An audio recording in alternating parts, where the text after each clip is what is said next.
Apa kabar teman-teman dan sahabat-sahabat saya semua?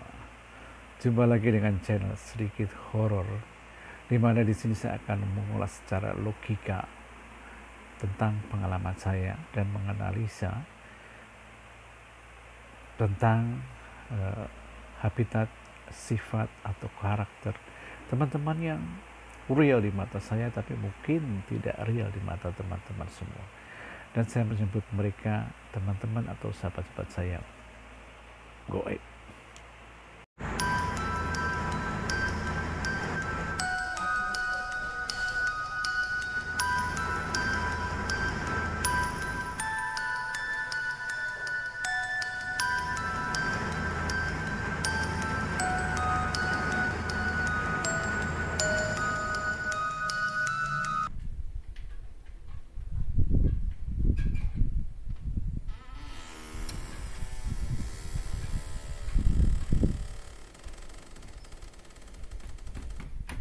Dalam video saya yang sebelumnya, saya pernah bercerita bahwa teman-teman atau sahabat-sahabat yang goib itu dia bisa menyerupai apa saja. Dan bahkan saya pernah cerita dalam video saya itu dia bisa tinggal di mana saja, termasuk di dalamnya dalam satu benda yang kecil seperti batu akik. Tapi saya juga pernah bercerita bahwa wujud aslinya dia itu mirip manusia, tetapi dia punya cara pandang matanya itu lurus, dia juga bergeraknya lurus, maka dia sering merubah bentuknya untuk supaya memudahkan dia bergerak. Kali ini saya akan menceritakan tentang pengalaman saya saat berinteraksi dengan teman atau sahabat yang gaib, tapi dia tidak merupakan bentuk yang menyerupai sesuatu, tapi dia hanya ada bunyi-bunyian gitu. Atau teman-teman semuanya, kadang teman-teman atau sahabat-sahabat yang web itu menampakkan dirinya di dalam bentuk wujud yang bisa kita lihat, tapi kadang-kadang dia juga dalam bentuk suara, seperti yang pengalaman saya yang saya alami ini, ketukan pintu misterius. Jadi dia punya menampakkan dirinya pada saya ya bentuk bunyi-bunyian, yaitu bunyian ketukan pintu. Ini pengalaman yang saya alami sendiri dan akan saya ceritakan dalam video kali ini. Untuk itu jangan beranjak dari kisah ini dan ikuti sampai selesai kisahnya.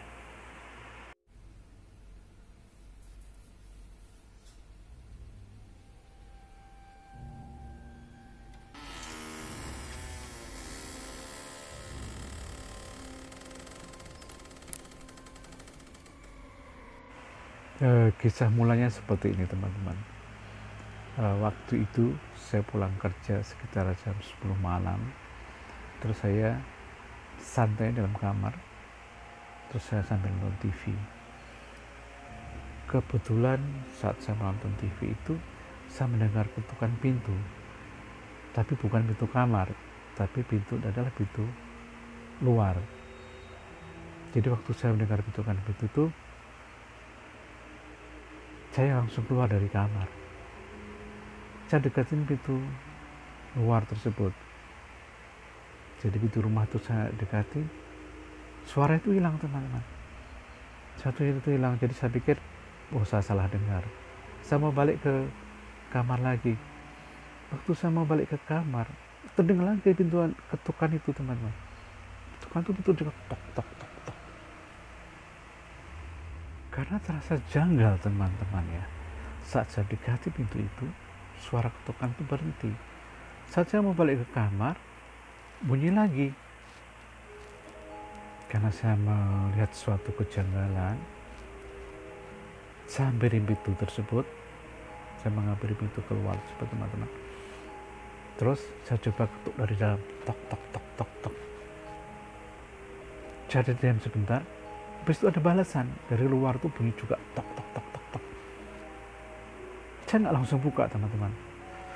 Saya memang nggak langsung buka waktu itu. Saya tetap diam di depan pintu. Saya diam. Terus saya ketuk lagi tok tok tok tok. Dibalas lagi dari luar tok tok tok tok. Langsung saya tanya, siapa ya? siapa ya? Tapi nggak ada jawaban teman-teman. Saya bertanya berapa kali nanya siapa. Karena pertanyaan saya itu nggak ada jawaban, kebetulan di pintu itu kan ada lubang kecil teman-teman. Jadi di tengah pintu itu ada lubang kecil yang di lubang itu adalah kayak kaca pembesar gitu. Jadi kalau kita lihat dari dalam itu kita nampak yang di luar itu siapa gitu. Jadi saya mengintip dari lubang pintu tersebut ya. Saya tengok, saya intip itu nggak ada siapa-siapa, kosong gitu.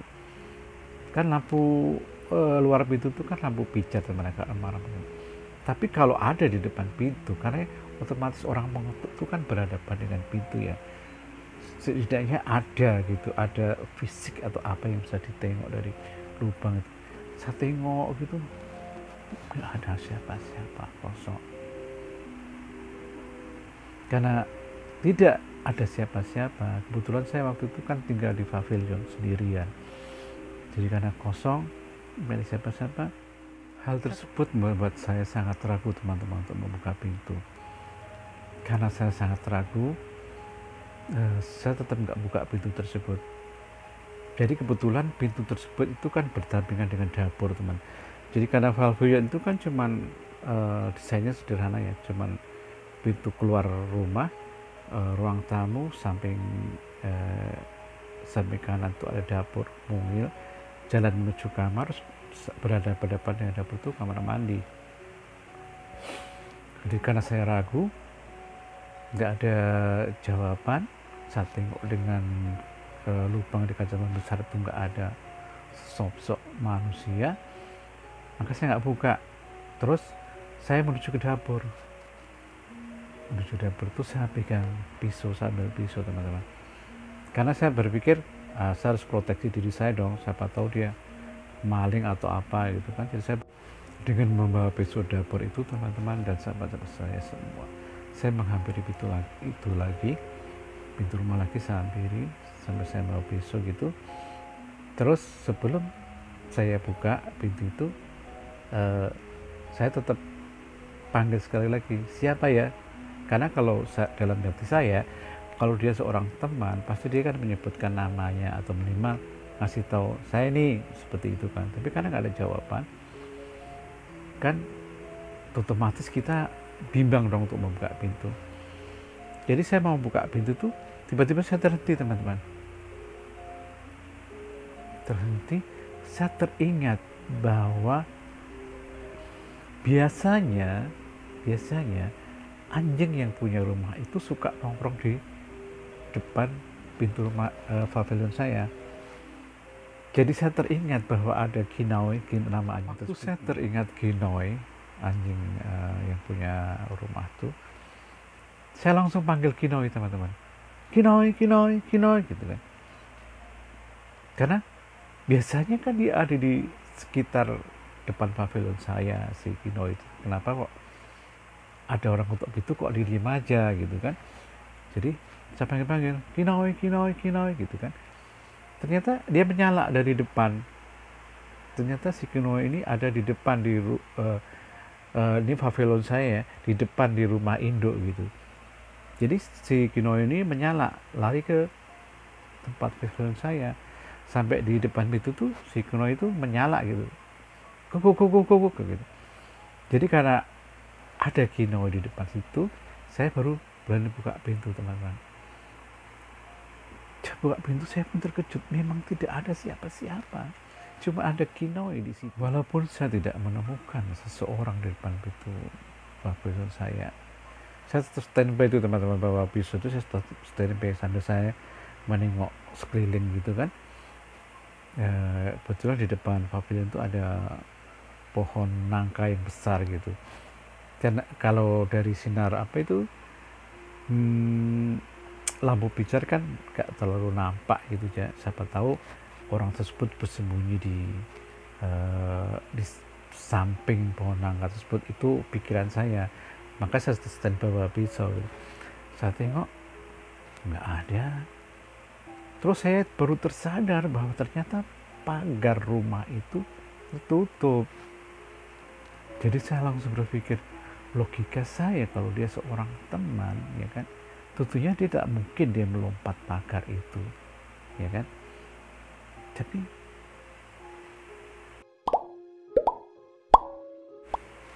terus si Kino itu kan di depan, itu posisinya saat itu kan di depan, teman-teman.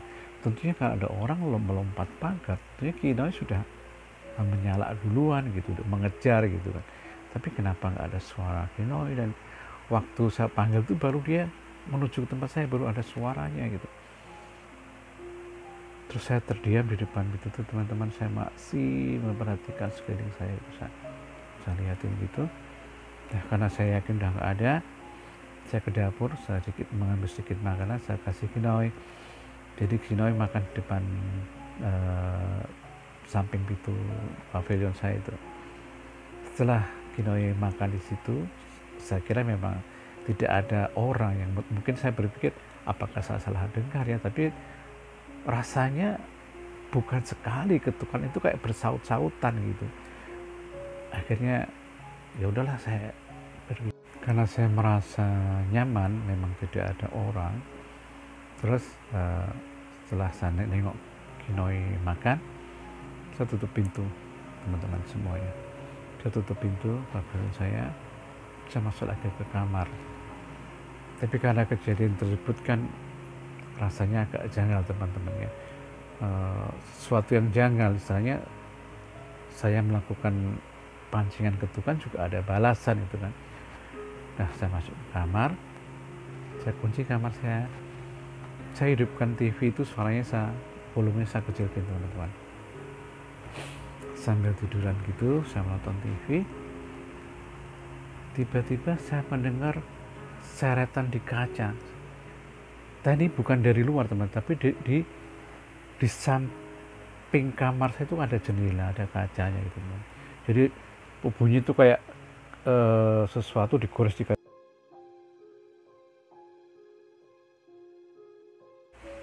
Jadi teman-teman semua, rasanya bunyi itu berpindah ke jendela kamar saya. Tapi karena kejadian tadi ya, kejadian awal tadi, saya merasa saya nggak perlu hiru lah, karena ada Kinoy di depan kan. Logika saya, kalau dia manusia pasti si Kinoy sudah menghendus baunya gitu, pasti dia akan mengejar ke jendela saya gitu. Tapi karena Kinoy tidak ada reaction ya, dia tetap makan. Bunyi seret di kaca jendela itu, seret ke jendela itu, saya diamkan aja, teman-teman. Saya biarin aja, saya nggak hiraukan, saya tetap nonton TV. Cuman TV suara volume itu saya kecilkan supaya saya masih bisa memantau bunyi tersebut kan. Top bunyi terus, set sampai lama, karena bunyi goresan kaca di jendela itu saya nggak hiraukan, teman-teman. Semakin lama, karena saya biarkan saya biarkan terus kan, memang sebenarnya mengganggu pendengaran saya, tapi saya biarkan aja. Tiba-tiba yang ada satu hal yang bikin saya terkejut, teman-teman. Bunyi tersebut, aduh, saya komplain nih. Jadi bunyi tersebut itu pindah di pintu kamar saya. Jadi sekarang ketukan bukan dari pintu keluar pavilion lagi, teman-teman, dari kamar. Di pintu kamar saya tuh ketuk tok tok tok tok tok tok tok tok tok. Aduh. Saya terdiam, teman-teman. Saya terdiam. Cuma yang ada di otak saya berpikir, oh ini pasti bukan. Langsung saya bisa mengira bahwa bunyi di pintu itu tersebut bukanlah manusia. Saya sadar itu, teman-teman. Maka karena saya sadar, bentukan di pintu pun saya cuekin, saya biarkan aja. Ketok tok tok, tok tok tok tok. Semakin lama tentunya saya semakin penasaran, teman-teman. Sementara saya di dalam saya kan nggak bawa pisau ya, tapi saya yakin karena dia bukan manusia, jadi saya cuma perlu suatu keberanian gitu kan, beranian untuk membuka pintu tersebut, pintu kamar saya itu. Tapi saya masih tetap diam saat itu, saya nggak ada reaksi apa-apa. Karena dengan diamnya saya, pintu kamar saya itu jadi seakan-akan karena pintu itu digoyang-goyang teman-teman, goyang-goyang gitu kan, getarannya nampak itu kan. Karena namanya kamar itu kan jarak pintu dengan tempat itu kan nggak jauh, paling sekitar 3 meteran lah dari tempat saya rebahan. Karena semakin keras digoyang gitu itu, akhirnya saya bangun dari tempat tidur dengan sekuat tenaga keberanian saya munculkan teman-teman. Waktu itu saya buka pintu, memang nggak ada siapa-siapa teman-teman, nggak ada siapa-siapa. Saya buka pintu itu kosong, nggak ada siapa-siapa.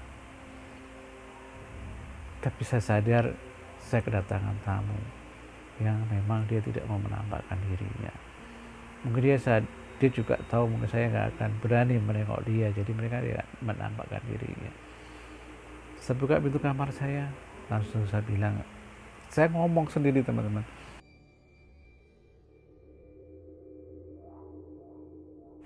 jadi teman-teman waktu saya buka pintu itu saya ngomong sendiri, masuk aja saya bilang gitu. Kalau mau masuk aja, kalau mau ikut nonton TV saya bilang gitu kan. Jadi saya ngomong sendiri teman-teman, saya ngomong dengan sesuatu yang kosong nih, tidak ada siapa-siapa di situ, saya ngomong sendiri, masuk aja saya bilang gitu. Jadi pintu kamar itu saya buka, saya persilahkan dia masuk, dan saya rebahan lagi sambil nonton TV. Selang beberapa waktu kan kedatangan mereka itu tentu kan suasana udara kita kan nampak teman-teman ya, seperti yang saya katakan kayak merinding dikit gitu kan, suasana itu nampak, dia ada atmosfer di lingkungan kita itu nampak gitu, walaupun kita tidak menampakkan. Saya merasa kedatangan tamu di kamar saya teman-teman, jadi saya nggak rebahan, saya duduk di tembok situ, di kasur tapi di tembok gitu kan, sambil nonton TV. Getaran rasa itu kan terasa betul di kulit kita teman-teman ya, kalau ada teman atau sahabat gaib itu di sekitar kita, apalagi dekat dengan kita, itu terasa. Tapi saya jadi terdiam, nonton TV itu jadi terdiam teman-teman. Biasanya kan kita suka ketawa, berkomentar di TV, tapi atau sedikit berteriak, tapi karena saya merasa ada tamu yang saya tidak nampak di mana posisinya, cuman saya hanya merasa getarannya saja, jadi saya cuma diam aja teman-teman, saya diam gitu kan. Mungkin karena saya merasa saya diam kan, itu saya nggak ada action. Saya nggak tahu teman-teman apa yang dia sedang cari di kamar saya, tapi atau dia hanya mengunjungi saya nggak tahu juga. Tapi saya, karena saya merasa saya nggak bisa berkomunikasi ya, jadi saya lebih baik saya diam menonton TV. Selang berapa saat teman-teman, pintu kamar kan saya masih buka teman-teman, karena saya persilahkan dia masuk tadi kan. Tiba-tiba pintu kamar itu menutup, jedes, tertutup. Nah, waktu pintu kamar tertutup, saya hanya memandang pintu kamar tersebut teman. Saya pandangi pintu kamar tersebut, cuman saya merasakan bahwa di kamar saya itu sudah rasanya sudah netral gitu, tidak ada getaran teman atau sahabat gaib yang ada di dalam gitu. Karena saya merasa teman gaib tersebut sudah keluar dari kamar dengan mengisyaratkan dia menutup pintu kamar saya.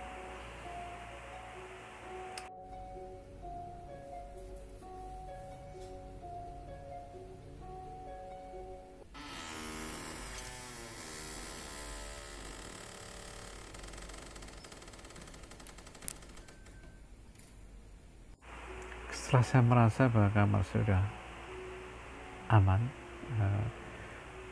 dia sudah keluar dari kamar saya langsung berdiri teman-teman, berdiri di tempat tidur. Saya nyalakan lampu TL yang dalam kamar itu, sebelumnya tadi kan saya memakai lampu tidur ya, nggak terlalu terang, saya hidupkan lampu terang, terus saya buka pintu kamar, saya keluar ke ruang tengah itu, ruang tamu dekat dapur tuh. Jadi di sela-sela menuju ruang tamu itu ada lampu TL panjang, saya hidupkan teman-teman. Jadi dalam lingkungan saya itu lampunya udah terang benderang semua ya. Setidaknya dengan lampu terang benderang itu nyali saya akan lebih tinggi kan, saya nggak merasa ketakutan gitu atau merasa agak cemas gitu. Jadi saya hidupkan semua lampu terang itu, sampai lampu yang di luar itu ya, di luar pintu pavilion itu teman-teman, pavilion itu ada 2 lampu, satu lampu pijar, satu lampu TL. Memang lampu TL-nya kami jarang hidupkan, saya jarang hidupkan teman-teman, karena bagian luar saya nggak terlalu butuh terang sekali lah, kecuali ada case tertentu gitu kan, karena di rumah induk kan lampunya di depan tuh sudah terang gitu kan, jadi saya pikir nggak perlu gitu kan. Saya hidupkan lampu terang di luar tuh, depan pintu pavilion itu, sambil saya panggil Kinoy, Kinoy, Kinoy. Ternyata Kinoy masih menyala, kukuk kukuk, dia membalas panggilan saya itu. Jadi saya semakin yakin bahwa saya kehadiran atau kedatangan tamu yang tidak saya undang, ya kan. Tapi di sini saya merasa dia masih punya etika ya, dia masuk setelah saya buka pintu. Saya merasa tamu yang tidak saya undang ini, teman atau sahabat saya yang goib ini, dia masih punya etika teman-teman.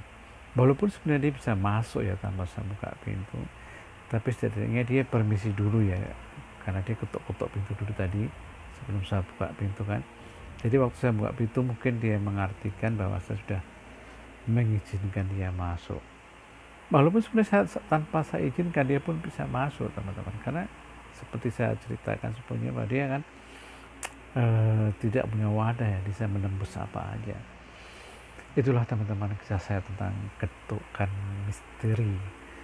misterius ketukan yang ada di tempat tinggal saya di pavilion itu, yang saya betul-betul nyata saya mendengarnya dan saya mengalaminya ini.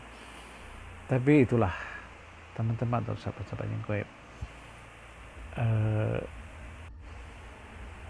itulah teman-teman dan sahabat-sahabat semua, teman-teman goib ini juga penuh dengan misteri ya. Jadi karena kelemahan saya, karena saya tidak bisa berkomunikasi dengan mereka, jadi saya kadang hanya menganalisa dari kejadian-kejadian yang saya alami sendiri. Maka dalam sedikit horor ini saya mencoba menganalisa pengalaman saya yang saya alami untuk saya berbagi dengan teman-teman semua yang suka mengikuti channel sedikit horor. Karena dengan berbagi ini mungkin saya berharap saya sangat pada teman-teman yang mungkin mengalami hal yang sama dengan saya, minimal tahu triknya bagaimana menghadapi teman-teman atau sahabat-sahabat kita yang goib. Untuk itu teman-teman selalu ikutin channel sedikit horor.